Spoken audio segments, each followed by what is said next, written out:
You know, we chased Russians up into the Bering Sea. We were going to go to Hong Kong, but we ended up chasing them and, you know, disrupted their war games. These were ships that were beside us as we pulled into New Zealand. They were protesting and that we were there. Just some dolphins there. That must be interesting, yeah. Living through the fog of war, where it really is a lot of disinformation all the time. Oh, absolutely. You have no clue.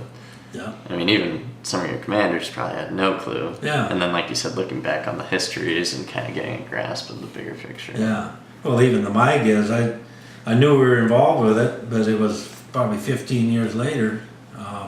I heard an interview with President Ford. He was with some kindergartners, so they had canned questions for him. And then one of these kindergartners asked him what his most memorable event was when he was president. And he said, I think it was the MIGAs incident. I thought, what? And what did you do when you got out? I moved back to Lake Mills, my hometown, and took some more welding school. And since I was a welder, plumber, and firefighter on board the ship, took some more welding school, got state certified, and did some welding. And after a couple of years of that, then I went back to school for computers. This is right when you enlisted then? Yep, this was a boot camp picture. Do you still have can you kind of think back to when you were in boot camp?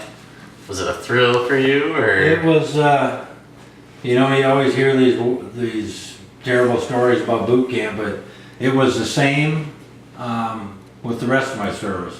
I did what they told me, and I had a great time. You know, what's so hard about marching and somebody wants to yell at you? I'm not doing anything wrong. You can come and yell at me, you know. Do you think from a recruitment standpoint for the Legion that there's kind of a parallel between the problems now and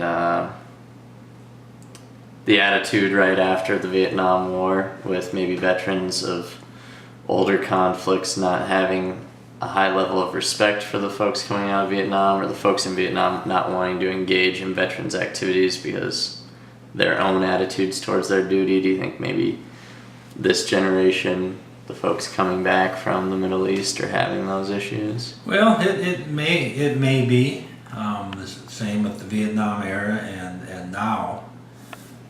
I guess I really don't know. I think a lot of them just say, you know, I did my time and, you know, be done with it, you know. I know they're still proud of it, you know, and they probably just don't feel like they need the Legion to showcase it or to still have a kind of a sense of being in the military or something.